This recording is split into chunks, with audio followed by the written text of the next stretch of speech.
गया और बाहर का रास्ता दिखा दिया गया। आपने कहा था इनको स्पेशल स्टेटस मिलना चाहिए था, लेकिन नहीं मिला। अब आप क्या कहेंगे? सत्य कहेंगे, सत्य लिखेंगे, सत्य चलेंगे।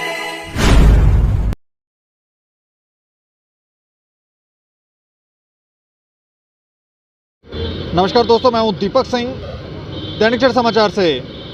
एनएचएम कर्मचारियों को, एम्प्लॉयज़ को एक बार फिर से बाहर का रास्ता दिखाया गया और लगभग 1600 कर्मचारी होंगे। और जब पहले इनको बाहर निकाला गया था तब हमने एक सोशल एक्टिविस्ट, आरटीआई एक्टिविस्ट से बात की थी, तो उन्होंने कहा था कि इनको स्पेशल स्टेटस दिया जाना चाहिए, क्योंकि ये लोग उस समय समाज के कार्य में लगे जब कोई नहीं आ रहा था, जब मौत का तांडव हो रहा था यहाँ पर, तब ये लोग आए और इनको स्पेशल स्टेटस मिलना चाहिए था। लेकिन स्पेशल स्टेटस तो नहीं मिला। लेकिन उस समय उपराज्यपाल साहब ज़रूर आए थे। लेकिन आज फिर उन सोशल एक्टिविस्ट, आरटीआई एक्टिविस्ट से बात करेंगे। वो शख्स कौन है हम आपको बताएं, सोमनाथ डबगोत्रा जी। अच्छा सोमनाथ जी, मैं जानना चाह रहा हूँ कि ये कर्मचारियों को वापस से नए साल का तोहफा दिया गया और बाहर का रास्ता दिखा दिया गया। आपने कहा था इनको स्पेशल स्टेटस मिलना चाहिए था, लेकिन नहीं मिला। अब आप क्या कहेंगे? हमने जो इनके स्पेशल स्टेटस की बात की थी ना, बड़े सोच समय के की थी, ये नहीं कि ऐसे ही रोड में खड़े होकर हमने कह दिया था। वो इसलिए स्पेशल स्टेटस की बात की थी कि जब आला अधिकारी, उच्च अधिकारी और बड़े बड़े सीनियर डॉक्टर पेशेंट के पास नहीं आते थे, उस वार्ड में नहीं जाते थे, तो ये लोग सामने आए। इन्होंने अपने बाल बच्चों का, परिवार का ध्यान ना रखते हुए सिर्फ कोरोना पॉजिटिव के जो केस थे उनको डील किया है, अपनी जान जोखिम में डालकर। तो हमारे प्राइम मिनिस्टर भी तो यही बोलते हैं कि हम आत्मनिर्भर भारत बनाएंगे। तो ये कौन सा आत्मनिर्भर भारत हो गया? क्यों आज जो आपने कोरोना योद्धा का नाम दिया था और उनके ऊपर जहाज़ के थ्रू, चॉपर के थ्रू फूल भी बरसाए थे हर हॉस्पिटल में, थालियां भी बचाई थी, तालियां भी बजाई थी, मोमबत्तियां भी जगाई थी ना। किन लोगों के लिए? इन्हीं लोगों के लिए। आज इनको मतलब कि हैप्पी न्यू ईयर का ये तोहफा मिला है ना। और हैप्पी न्यू ईयर तभी ये कह सकते थे कि जब इनको एक्सटेंशन मिल जाती थी। तो ये एक गवर्नमेंट का फंडा रहता है कि ताकि कोई कोर्ट में ना जाए, कोई प्रोटेस्ट ना करे, और एक एफिडेविट 10 रुपये का इनसे लिखवा लिया जाता है कि आप आगे कहीं भी आप नहीं जा सकते, कोर्ट में नहीं जा सकते, प्रोटेस्ट नहीं कर सकते। जैसे ही इन्होंने प्रोटेस्ट यहाँ पे किया था, तो दूसरे दिन ही जहाँ पे एलजी हमारे जहाँ पे पहुँचे थे, मनोज सिन्हा जी, तो उन्होंने इनको आश्वासन दिया था। तब भी आपने ये कवरेज की थी, उस वक्त भी कवरेज की थी। और गवर्नर महोदय ने ये कहा था कि जो आगे इनकी नौकरियां निकलेंगी, जो अपॉइंटमेंट्स होंगी, इनको प्रेफरेंस दी जाएगी। ये आज अगर बैठे हैं तो गवर्नर साहब ने जो आश्वासन इनको दिया था, इसलिए जहाँ पे प्रोटेस्ट कर रहे हैं।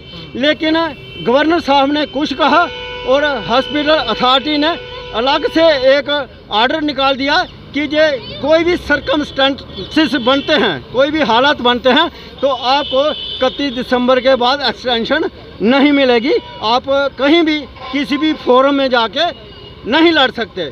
तो मैं कहता हूँ कि अगर इनको कोरोना योद्धा का नाम अगर परमानेंट दिया गया है ना, जो अवार्ड मिलते हैं, एक्सीलेंसी अवार्ड मिलते हैं, जहाँ इस तरीके की प्राइम मिनिस्टर से, जहाँ गवर्नर साहब से कोई अनाउंसमेंट होती है, तो उसको परमानेंट होती है। जहाँ तो ये कहें कि जो हम कोरोना वायरस का दर्जा देते हैं जिसको, वो टेम्परेरी दे रहे हैं 2 महीने के लिए या 4 महीने के लिए। अगर इनको कोरोना योद्धा का आपने दर्जा दिया है, स्टेटस दिया है, तो इनको स्पेशल स्टेटस का हकदार कोई बनता है, तो यही लोग बनता है कि जिनको स्पेशल स्टेटस भी दिया जाए। कोरोना योद्धा मीन्स स्पेशल स्टेटस। अगर इनको स्पेशल स्टेटस मिल जाता है तो सबसे पहले इनका राइट बनता है कि इनको जहाँ पे ऑब्जर्व किया जाए। लेकिन अभी सुनने में आ रहा है कि इन लोगों को वापस से 3 महीने की एक्सटेंशन देने की बात सुनने में आ रही है। अब है या नहीं ये तो नहीं पता, लेकिन ये लोग कह रहे हैं कि नहीं, हमको कंटिन्यूएशन चाहिए, ये सब नहीं चलेगा, परमानेंट कर दिया जाए। ये जो 3 महीने के लिए आप ये कर रहे हैं, ये नहीं। हमारा ये कहना है कि ये चाहते हैं कि हम ऐसे हालात बनाएं, ऐसा इनको ऑर्डर दें, ऐसी एक्सटेंशन दें कि हर 3 महीने के बाद ये रोड पे दोबारा आ जाए। क्या हमारी सोच यही है? जो हमारे उच्च अधिकारी हैं यही सोच है कि 3 महीने का एक्सटेंशन दे दो और फिर ये रोड पे आएंगे, फिर 3 महीने और दे दो। ये क्या मजाक है ना? अगर मैं यही दोबारा रिपीट कर रहा हूँ कि स्पेशल स्टेटस का दर्जा दे के इनको परमानेंट कर दिया जाए, क्योंकि इनका हक है, इनका राइट है। शुक्रिया हमसे बातचीत करने का। आपका भी शुक्रिया जो हमारी बात नहीं, इन लोगों की बात अपने चैनल के माध्यम से बेबाकी से बिना डर के लोगों के प्रशासन के सामने रखते हो।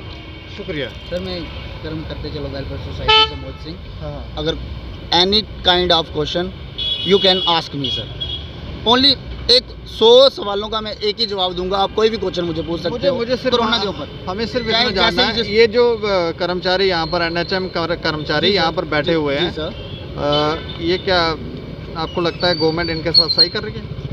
बल्कि ये गवर्नमेंट इसमें हॉस्पिटल में जॉब कर रहे हैं, लगे हुए हैं ये, तो लगे हुए थे, गवर्नमेंट इनको क्या कर रही है इनके साथ? बल्कि इनको परमानेंट नहीं कर रही है जहाँ। आपको जानकारी नहीं है? नहीं सर है, लेकिन लिटिल बिटल है। आप थोड़ा सा मेरे को बताएंगे, बाकी मैं आपको बता दूंगा इसका क्या निकलेगा, क्या हल होगा, क्या करना है, क्या नहीं करना है। तो एक बार फिर से सोमनाथ डबगोत्रा जी ये कह रहे हैं कि इन लोगों को स्पेशल स्टेटस मिलना चाहिए, और ये बार बार की जो नौटंकी यहाँ पर चल रही है 3 महीने ये बंद होनी चाहिए और इनको परमानेंट कर देना चाहिए। हमें लगता है कि राय ज़रूर रखें आप लोग, क्योंकि इन लोगों का अहम योगदान है हमारे समाज में। उस समय जब मौत का तांडव हो रहा था, उस समय जब लोग डर और खौफ के साए में जी रहे थे, अपने घरों में बंद थे, उस समय ये लोग सामने आए थे। और अब जो इनके साथ हो रहा है वो कहीं ना कहीं इनजस्टिस है। ज़रूर अपनी राय रखें और देखते रहें दैनिक सवेरा समाचार। मुझे और मेरे सहयोगी राजेश लोकोत्रा को दें इजाज़त। नमस्कार।